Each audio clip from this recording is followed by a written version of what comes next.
Currently on YouTube, what dominates left-wing spaces on the internet in general seems to be the leftist video essayist. Long form video or medium form video is beginning to replace short form video. Yes, I know things like TikTok and YouTube Shorts and Instagram Reels still exist in order to convey short form content. That's not the focus of this video. The focus of this video and what I'm getting at is this shift in content and the overall mood of left-wing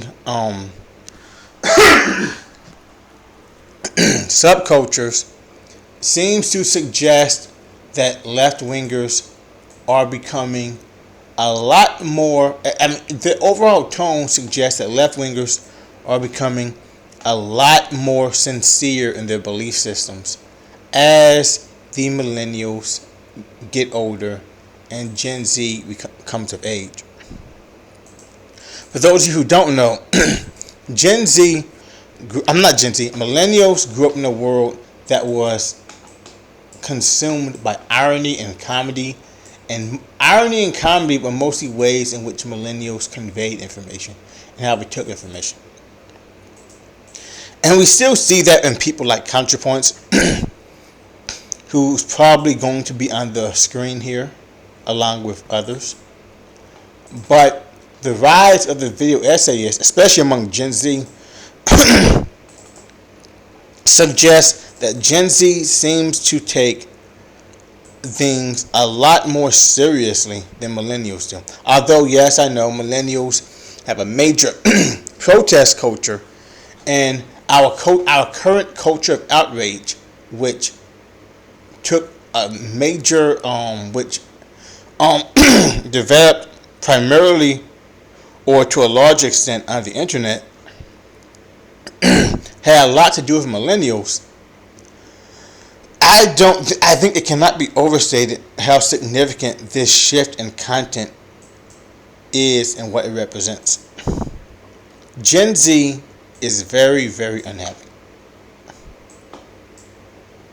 And there's almost like they grew up in almost like this bully culture. The internet is a very, very hostile place, and they have this like bully culture. And out of the content Gen Z consumes, there's like this undercurrent of like bullying. You'll notice if you like pay attention to it, or if you grew up around it. There's this even when they're like neutral, it's almost like there's this undercurrent of bullying. With millennials, there was an undercurrent of like sarcasm and like irony. But with Gen Z, there's this undercurrent of of like bullying. Gen Z is extremely, extremely unhappy, and they are extremely, extremely alienated, and they're trying to find their place in the world.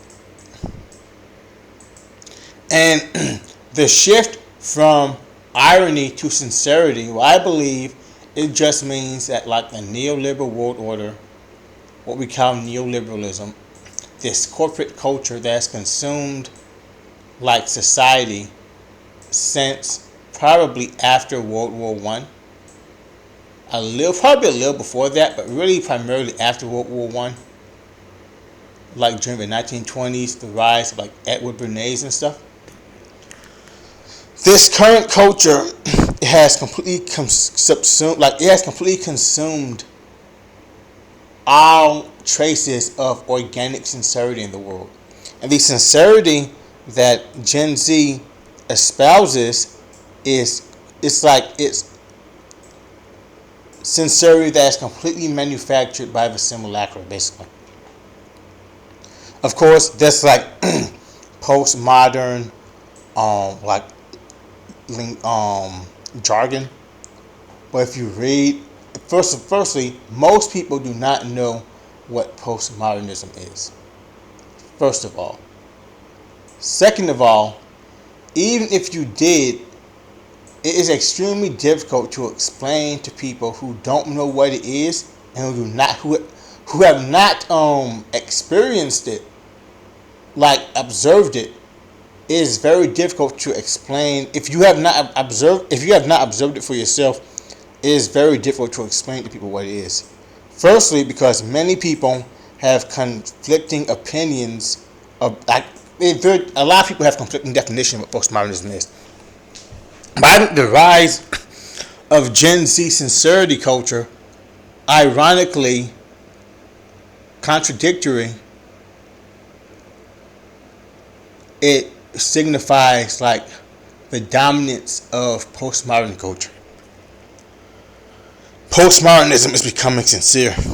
Gen Z are true believers, while millennials were half-heartedly embraced the neoliberal culture. Gen Z is like they are sincere believers in it. It's very strange to witness. Gen Z is like, it's fascinating to watch the effect technology has on the human mind. How things and concepts and ideas that are so alien and artificial and manufactured and not seen in the outside organic world can take shape in the world we live in. I'm not saying this to be disparaging or to like minimize or undermine people's belief systems,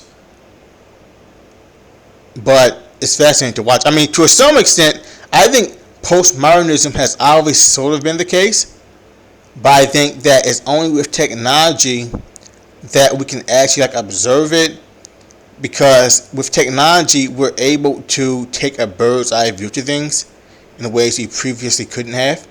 And the only reason why things did not seem,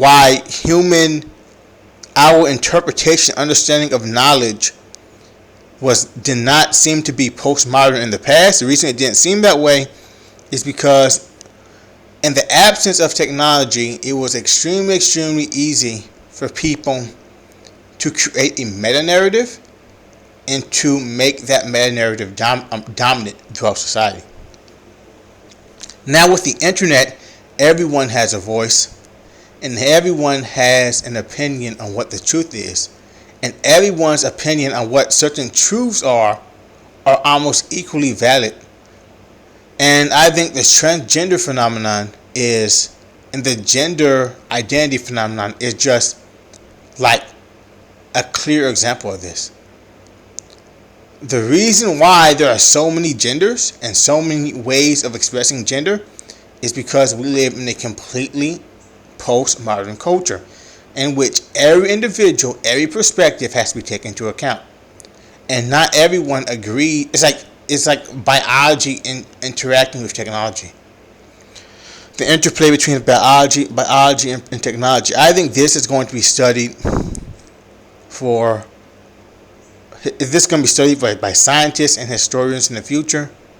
How millennials and Gen Z were affected by technology.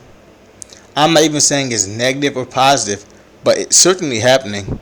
And just like how short Gen Z attention spans seem to be, or how neurotic and insincere millennials seem to be. With millennials in particular, it's going to be quite fascinating to see how they how they adapt to being older adults as they become the dominant group in society as the baby boomers die. Will they adopt a more sincere expression of information and their worldviews, or will they remain being ironic, even though they'll be the dominant group? But anyway, when I talk about the rise of leftist video essayists, I'm primarily speaking about people like Lily Alexander. She's a smaller one, but I'm familiar with her content. Cheyenne Lynn, who is rather new. She makes pretty good content. ContraPoints. I'm pretty sure anyone watching this video probably knows who ContraPoints is. ContraPoints is one of those people who not only had an organic rise in popularity, but she was ContraPoints was always it was also championed by like the mainstream establishment. And you have people like FD Signifier, who makes a lot of content, a video essayist. FD Signifier and ContraPoints, I believe ContraPoints is a millennial. FD Signifier is either a millennial or Gen X. I'm pretty sure he's a millennial.